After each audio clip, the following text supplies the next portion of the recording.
Bonjour et merci. Benjamin Banguema, coordonnateur des études au niveau du cabinet Mira-Eva, un cabinet spécialisé dans les études et des formations. Et nous avons été sollicités par les responsables du projet Initiative Jeunesse Autonome, rattaché à la Fédération des entreprises gabonaises, pour réaliser une étude sur le chômage des jeunes.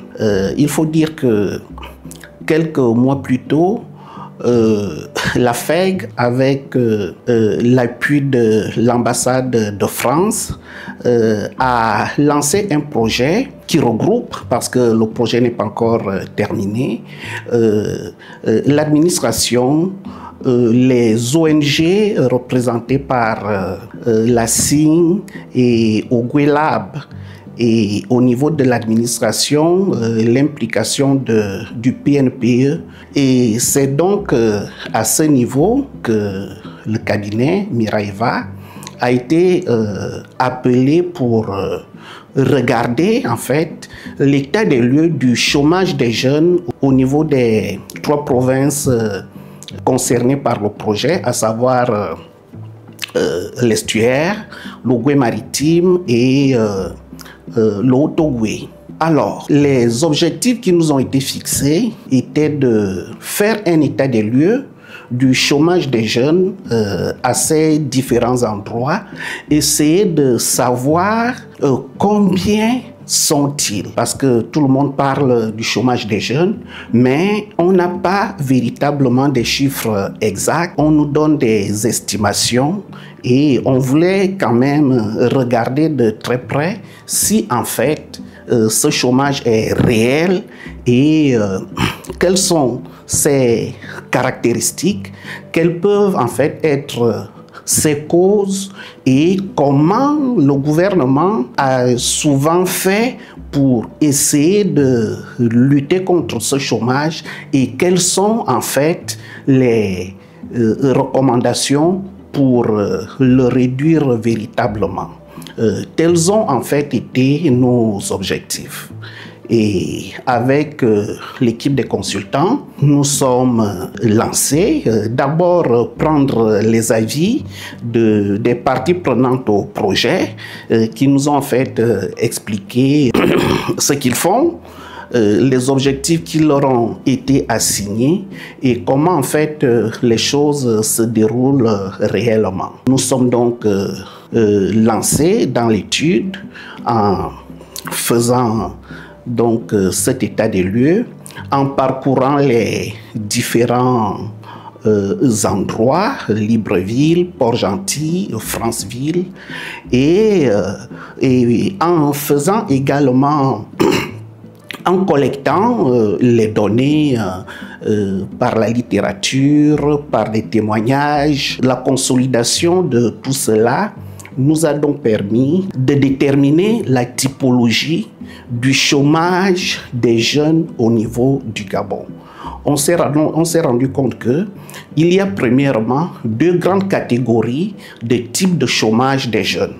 Il y a les chômeurs jeunes qui n'ont pas de qualification, et à ce niveau, on retrouve des jeunes qui ne savent ni lire ni écrire et qui ont décroché assez rapidement au niveau du système scolaire. On retrouve des jeunes qui ont quand même en fait appris, mais qui n'ont pas du tout eu de diplôme. Donc il y a certains qui ont arrêté leurs études en 6e, en 5e, en 4e, certains sont allés jusqu'en terminale, mais en fait, ils n'ont pas du tout de diplôme.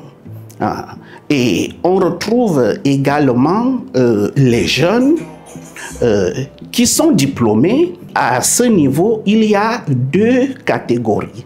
Il y a des diplômes de l'enseignement général et des diplômes, en fait, des qualifications. Donc, ceux qui ont été dans des centres de formation et dans des établissements de l'enseignement supérieur technique. Donc, après avoir fait donc cette typologie du chômage des jeunes au niveau du Gabon, pas du Gabon, parce qu'en fait, seules 3 provinces nous intéressaient, nous nous sommes rendus compte que parmi les jeunes disposant des qualifications, le chômage est assez faible. Par contre, ce dernier est très important au niveau diplômé sortant de l'enseignement général. Et à partir de là, nous avons essayé de regarder les causes de ce chômage. Pourquoi, en fait, beaucoup de jeunes, malgré le fait qu'ils aient des diplômes, malgré le fait que certains aient des qualifications, mais en fait, on les retrouve sans emploi. Nous nous sommes rendus compte que ce chômage est premièrement causé par la situation économique, parce que lorsque la situation économique n'est pas du tout bonne, en fait, les entreprises offrent de moins en moins d'emplois et le chômage prend de l'envol. Et ce chômage est également dû au fait que depuis 1990, notre pays, il y a souvent eu des troubles au lendemain des élections. Et nous remercions Dieu du fait que les dernières élections 2023 n'ont pas en fait justifié cette hypothèse. Mais le constat que nous avons effectué, 90, 93, 98, 2005, 2009, 2016, les lendemains des élections ont été néfastes pour les activités économiques, et ça a souvent eu pour impact l'augmentation du chômage au niveau de chez nous. Un autre fait, c'est celui de l'endettement de l'État vis-à-vis du secteur privé, parce que les entreprises se retrouvent avec des créances élevées auprès de l'État, ce qui réduit leur marge de manœuvre de financer des investissements et de pouvoir en fait embaucher. Donc voilà quelques éléments que nous avons relevés en fait au niveau des causes du chômage. Ensuite, nous nous sommes rendus compte que en dehors de l'initiative jeunesse autonome, par le passé, il y a eu plusieurs autres initiatives. Et malheureusement, la plupart de ces initiatives ne nous ont pas permis d'avoir des rapports d'évaluation par rapport aux objectifs qui avaient été fixés. Qu'est-ce qui a été fait?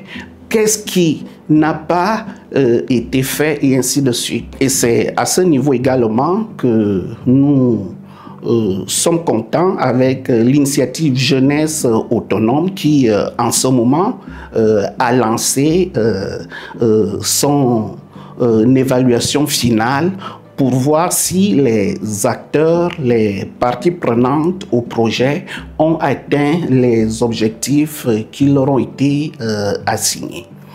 Après donc avoir fait ce diagnostic, nous sommes arrivés à proposer, à faire un certain nombre de suggestions. Et la toute première, c'est l'importance chez nous d'avoir des données statistiques. Parce que pour pouvoir soigner une maladie qui est le chômage, il faut la diagnostiquer, il faut savoir l'ampleur de celle-ci et adapter les solutions cas par cas. La première solution, en fait, doit être d'ordre macroéconomique. Il faut une politique macroéconomique prise par l'État qui va fixer un objectif. Aujourd'hui, on situe à peu près le chômage des jeunes à près de 35%. À ce niveau, il faut qu'on se fixe l'objectif de réduire certainement ce chômage sur 3 ans, 4 ans, par exemple, le ramener à 20% ou 15% et mettre en place une synergie qui va impliquer le secteur privé, qui va impliquer tous les différents acteurs. Dans les causes que nous avons citées tout à l'heure, nous avons parlé du secteur du système éducatif. Vous savez, dans le stock de chômeurs actuels, le nombre le plus élevé de l'enseignement général. Et on a peut-être tendance en fait à dire qu'il y a une catégorie d'écoles qui forment des chômeurs. Lorsque vous rentrez en fait en sociologie par exemple, aujourd'hui on ne sait pas, en fait, vous êtes un potentiel chômeur parce que les entreprises auront du mal à vous utiliser par la suite. Et donc, il est important d'associer toutes les parties prenantes, le système éducatif qui forme entre l'enseignement général et l'enseignement professionnel, et voir et impliquer la Fédération des entreprises gabonaises, donc le secteur privé, et bien évidemment la société civile, parce que sur le terrain, nous avons pu voir le travail qui est fait par des ONG, au Guelab, avec son école 241, la CIN, qui en fait parviennent à réorienter des gens qui reviennent du système de l'enseignement général et leur permettre d'avoir des spécialisations, lesquelles spécialisations sont en fait utilisées par le secteur privé.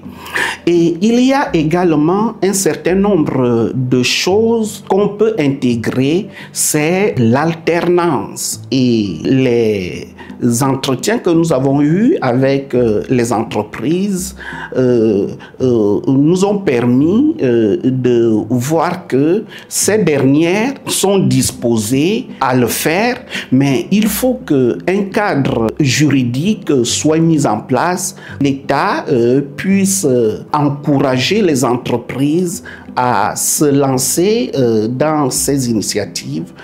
En ce moment, chez nous, on parle un tout petit peu de l'alternance, mais ce dernier, en fait, n'est pas encore juridiquement encadré. Ce serait intéressant qu'on se lance dans cet état de choses.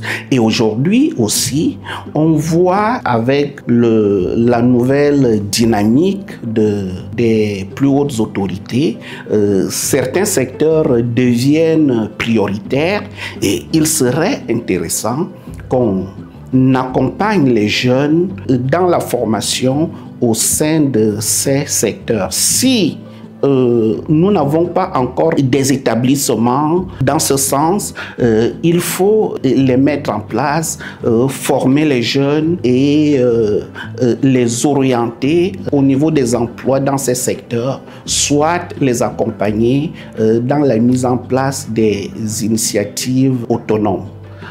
Globalement, voilà les différents enseignements que nous avons tirés des données collectées sur le terrain.